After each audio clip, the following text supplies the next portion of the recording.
Alright, we are rolling. What's up, y'all? Welcome back to another video. It's your boy Skater Chris _ aka Christian, and today it's camera good. Okay, y'all, camera. Okay, the camera's good. Camera's good. Okay, y'all. Today we are back with another video. So today's video is gonna be a video I've never done before. I've been thinking about doing it. I thought about doing it with a different show, but I was like, you know what? This one's good because I literally I watched it yesterday, but I rewatched it to write down my notes and to make sure everything was accurate. So today, this review is going to be for the first episode of the series called The Shards. The Shards is a new series. It's on FX, I believe, and then it also premieres on like Disney Plus and Hulu like the day after, maybe the day before, or maybe on the same exact day because the first 4 episodes dropped already. So maybe same time ish. I don't know, but it's on Disney Plus if you have it. So The Shards. Pulling my notes right now. The Shards, I saw the trailer for it for like I think a month or two ago, but I forgot about it. And then I seen somebody post about it. I was like, oh yeah, I was supposed to watch that show. So it's like a kind of like a, it's like it doesn't have the horror label on it. It has like a drama and like mystery. So I would say like kind of like a horror murder mystery is with a little bit of drama. It's like not too scary, but it's a little dark and gory. So it's pretty good. It's pretty good.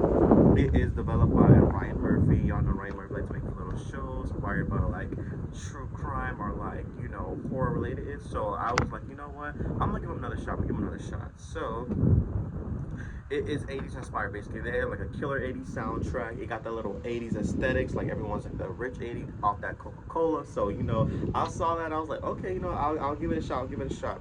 So yeah, this is gonna be real for episode 1. I'm gonna do episode 2 review tomorrow, depending on how you guys like this video or not, but I'll probably do the whole series. So far there's 4 episodes that dropped, so I'm gonna do I watched 2 but I didn't finish it, so I have to finish 2, then I'm gonna do a review after this one, and then so on and so on.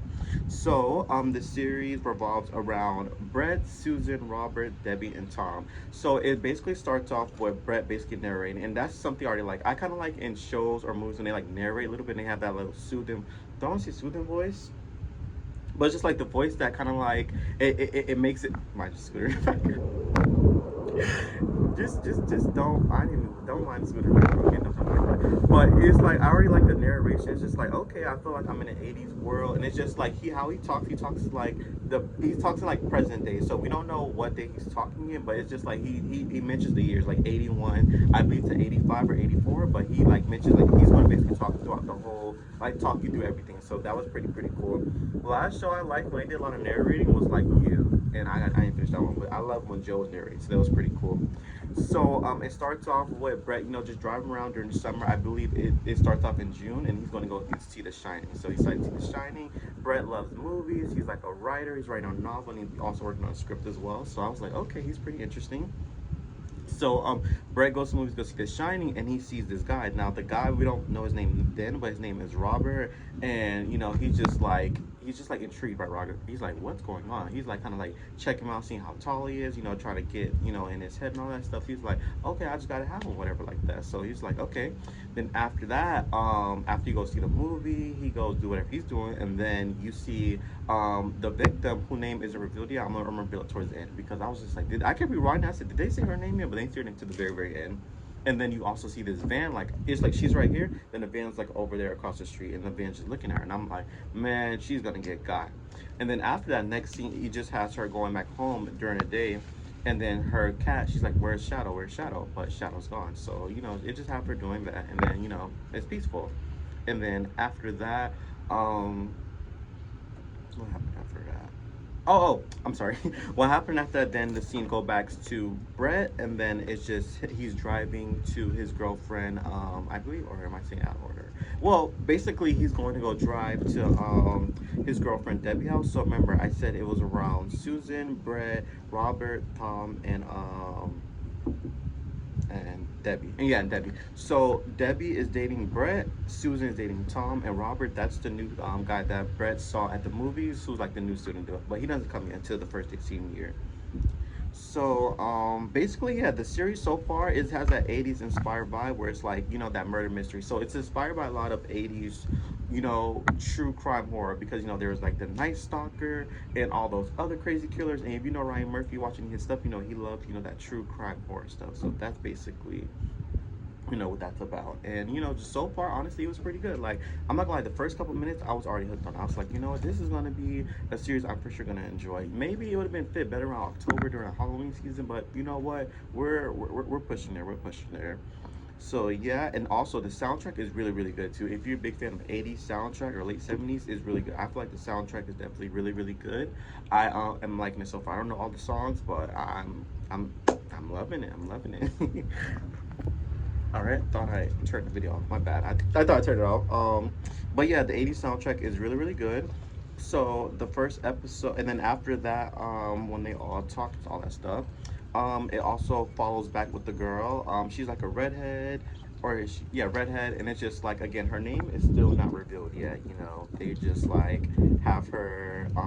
I forgot where she was. I forgot. I'm sorry. I forgot where they were at, but basically she was just like going to her car, and then the killer just knocked her upside her head. I thought it was gonna be more of a fight, it's more of a struggle. It really was. It just he just knocked her out. She was screaming on the floor, and then she just get kidnapped, thrown to the van. Boom. I thought it was gonna be like slashy, slashy. It was nothing like that. But I'm like, okay, okay, this is going somewhere. Maybe she's gonna be held for ransom, whatever like that. Because all of them are essentially rich. So killer might be somebody poor. You know, we don't know yet. We're just gonna see how this goes. And then that happened. Then after that, and something also. Remember, her cat was missing. She was looking for Shadow. Shadow wasn't there, and she also has fishes too. I think everybody in the town has fishes for some weird reason. Maybe in the '80s, everyone loved fishes. You know, who knows? So yeah, just remember that her cat was missing.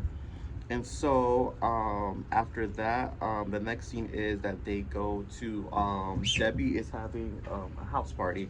So this is like the let's say last day of summer and next day after is senior year, and all of them are like big into school. They're ready to like go to Disney World for to like new student out. They're ready to like get this year over, go to college. So they're like ready. They're like big into school, all this stuff, which is pretty nice. You know, kids stay in school, stay in school. So that was pretty nice. And yeah, they're all just talking, mingling, and a lot of Coca-Cola is being used too. It's just, and what's so crazy is that I figured in the '80s this was just normalized. Everybody was just on that stuff, having a good time. You just see, especially Debbie. I think Debbie definitely uses it the most. So hopefully that does not give the killer any advantage, But hopefully she's safe. Hopefully we're not hoping for that. So that happens, and then after that, there on the next scene after that, Brett has a conversation with Terry, who is Mr. Schaefer, who is Debbie's dad, and they're just talking. He asks him to go and see some movie, blah blah blah, and then next scene after that. So what was interesting this scene is that Deb, I don't know if he's the assistant or who he's, I forgot his name is, but the guy is like he takes a picture, but it sounds like a gunshot a little bit. I'm just like, why does it sound like that? Like that's kind of eerie, but I don't know if like from cameras back in the day if they sounded like gunshots, but I just found that to be very interesting. I'm like, okay, so that happens. And then after that, I'm sorry, my notes are like just all over the place. I'm trying to make sure I stay in order. Okay, yes, here we go. And then after that, the next scene, and yeah, and after that little scene too, because Terry is like this little older '80s guy, and then you see like two younger guys just in the pool. So I'm like, okay, this might be a Hollywood, producer, whatever like that, and it just might be some stuff going on. So after that, and yeah, after that scene, so Brett leaves the pool. He's like, yeah, I gotta go. And then he goes upstairs, I guess, to go meet Debbie. And then you see Mrs. Schaefer, Debbie's mom, going down. She was like, oh, where were you? And she was like, I was at the pool. He was like, with my husband. She was like, was my husband there? He was like, yeah. She was like, who was he with? And he was like, oh, I don't know. That ain't got nothing to do with me. And then she's like, oh, he's probably with some boys over there. I'm like, whoa, boys, what's going on? What does she know? And then she started grilling him, saying, "Oh, was he trying to do you a favor to what's going on?" I said, "Oh, this series, this ain't no series. This is a different kind of series." And then it was to the point where the guy who's taking the pictures, I don't know, like the butler or whatever like that, he was like, "All right, it's time for you to take your melatonin and go to sleep because you scared him." Brett's like, "Yeah, I gotta go. This is too much. This is too much for me." And I thought that'd be. I was like, "Wow, this series is just like it's embodying the full '80s time because back then people didn't really care too much. It's just like all the scandal stuff people knew about. They're just they weren't. It's fitting the time. Let's say that. Like if you're a big '80s fan, you're gonna feel right at home. And so after that, he goes to Debbie room. Debbie again off that Coca Cola, and then they get it on popping 1, 2, 3, and then like after the scene over, you see him getting popping with somebody else, and it's a male. His name is Matt Kellner. Matt Kellner, he's like the typical '80s stoner. So I'm like, oh, this is scandalous. And he was saying his persona is to be with Debbie, and then his secret life is with the stoner. I'm like, okay, this series is interesting. We're getting somewhere. And so after that, but after that little encounter with them, Brett's like, yeah, we just gotta cut this off. This is a good time, not a long time. And then I can't tell if Matt's hurt or Matt's just like he off that stuff. He's like, well, it is what it is. So Matt's like that. But as they're talking, Brett notices. I feel like Brett notices a lot of things. He notices like, oh, all your fishes is gone. And he's just like, oh, I don't know. I guess they are. He's like, you don't know what happened to your fish? He's like, nope. Like he's just like, he nonchalant. He don't care about nothing. He probably care about getting his little joint on, and that's it. But again, Brett notices everything. But I feel like the only thing that's on Matt's mind, just like you told me, we gotta end this. So he's just like, that's all he's worried about. He's like, okay. And then Brett probably like is like he probably notices that he's hurt, but he's just like, I gotta put me first. I gotta put me first. So that happens, and then next scene after that, let me see here, make sure I'm on the right. I'm sure trying to make sure that we're going out, so y'all can get like a visual if you haven't watched it yet. Make sure I'm going on the right thing. Okay, yeah, and also remember that. Remember, Matt has fishes and his fishes is gone. And remember that the girl earlier, her cat was missing. So we got missing cats and missing fishes. So next day over, we go to our first day of senior year. This is when everything breaks loose. So there is a shot of the missing girl tied up. She's tied up to a tennis court, like laying down flat, and then you could barely see it, but it's like she got something on her neck, like kind of like a noose or rope around her neck, and then her eyes are gone. Like he's like briefly you can see like there's some like fishes in the eyes, and I think in the mouth too, and her face is just like she was like boom boom like beat to a pole. So just just remember that we're gonna come back to that. So, y'all, my video cut off. I just ran out of storage, and also it seemed like my camera was very blurry. I'm so sorry, it was super blurry. Y'all. This is my first review, so I'm so sorry if it's bad, but we're gonna get back into it. I'm so sorry. No, I'm new to this. Okay, so yeah, first day of senior year. They just sit around talk a little bit, eat their all petite lunches, and then that's when they see Robert come in, and then that's where they introduce themselves, blah blah blah. And he sits down, talk to them. So remember, Brett, he paid attention to every detail, like nothing. Like you could throw a brick at Brett, no, you could throw a brick at somebody else, and Brett be like, I saw you, like I remember your face, I saw everything, I see how you threw it, everything. So Brett's like, oh, you're the guy I seen at the movie theater who's seen The Shining. I don't know if I mentioned that, but Brett went to go see The Shining that summer, and he was like, no, that wasn't me, negative. And Brett was like, positive. And then Robert's like, negative. So they had that little back and forth, and I'm not Brett, I'm sorry, Robert just deny. And Brett's like, you did it. But Brett, he just lets it go. He's like, you're lying, but it's okay. And it's just like awkward. Everybody's like, disregard that. And Brett's like, whatever. Hi. Okay. Y'all, I'm sorry, I'm at the park. This is why I gotta record this because I'll be trying to like go outside for nature, but anyway.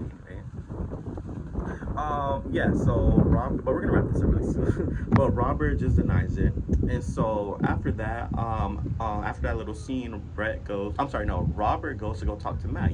Matt is Brett's sneaky link. Follow me, I'll follow me. And then Brett, remember, he pays attention to everything. He's like, what are you talking to him about? And at this point, Brett's just like, I'm not feeling Robert. I felt you at the movies. I thought we had a little connection. I'm not feeling no more. Like, buddy, I don't know what you up to, but you gotta go.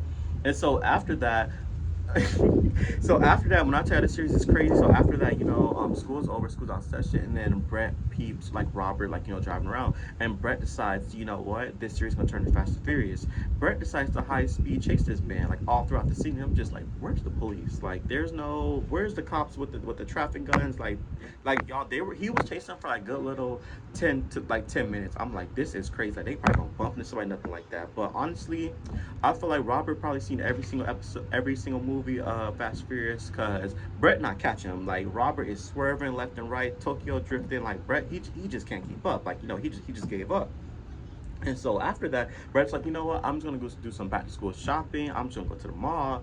And then he goes to the store and he walks out and he sees Robert right there talking. Robert's like, so why are you following me? I'm like, being followed. You know, you making me nervous. And Brett was just like, oh, was I following you? And then he was just like, and Robert was like, what are you doing here anyway? He was like, oh, I'm going to see a movie. And that's why I saw all of them. And Brett was just like, wait, you sure you wasn't at the movies? And Robert is like, Robert, like, listen, buddy, I don't know who you talking about. That wasn't me. Like, he's sticking to his little lie. And Brett was like, okay. And so they have a little dialogue, and then Robert was like, "Oh, every time you're talking to me, you're talking to yourself." I didn't really get what that meant when he said that, but I guess that went over Brett head, and Brett's just like, "I'm not feeling this. This Buster gotta go." And so yeah, so Brett's just not feeling him. And so next scene after that, we go to Brett. Brett has a little morning routine where he like, I don't want to say, but like he's having Brett time, and then he goes for his little swim. Then he has his Rosa Chef Rosa cook his food, and then yeah. So after that, he goes about to meet. He getting ready for school. And then he hears on the news that there was this missing girl who was found behind town. Was it something records? The town records, something like that. And that was the girl we saw in the beginning, the redhead. Her name is actually Margot Tyler. And so, like I said, the killer is revealed to be a trawler. Yeah, the trawler is what they call him. So basically, what he do is he steals the victim's pets. So remember where I told y'all that she had fishes in the no, I'm sorry, I didn't say that. She had fishes in the beginning. She had a little fish tank, but the fishes were still there. Her cat Shadow was missing. So how her body was is that her face is beat up, and then in her eyes they had the fishes in the eyes and a little chicken out the mouth. So it was like very very gory. But I found it interesting. I was like, wow, okay, so he still the pets, and then he sticks them in there. Like that's very interesting. I feel like serial killers, some just slash, whatever like that. But that I found that to be very interesting. I'm like, okay, that's different. And then he has a little satanic symbol too, where he does a little pentagram, and he has it like on the. I guess he does a little pentagram, whatever like that. I didn't remember seeing anything, but I know episode 2 he has that. So little spoiler warning. And then after that, the episode ends with Brett going back in his house, and then he gets a little phone call. Phone call is very scary. It's just like you hear somebody saying, oh God, help me, help me, help me." Now we don't really know who it is. At first, I thought it was Matt, but it's not Matt because Matt's in episode 2. Now I don't know if the killer gets Matt. No, it won't be him because they no. Okay, so I don't know who was screaming that. We don't know yet. We don't know yet. But I thought it was Matt, but it wasn't Matt. So yeah, that's how the episode ends. And the episode was like 50 minutes, but honestly, it was pretty good. I think it was a pretty good pilot, and it's a very good start. I feel like it introduces so many things to where it's just like you're gonna have theories on how this gonna go this way, that way. So I'm just very, very excited to watch the series and see how it goes and plays out, all that good stuff. So let me know, guys. Like, are you guys watching it? What's your theories already? Don't leave any spoilers. I only watched episode 1 and 2. I didn't finish 2 yet. So if you have spoilers, just wait until I post the videos, then we talk about the comments. Don't spoil anything just yet. But honestly, if you haven't watched it, you like murder mysteries, or like 80s aesthetic, I would say watch it. And yeah, just watch it. It seems pretty good, pretty promising so far. But hope you guys enjoyed this review. Let me know if you like this review. If you liked it or not, yes or no. It'll determine if I make an episode 2 a review or not. But yeah, guys, until next time, feel free to leave a like, comment, subscribe, and I'll see you guys next time.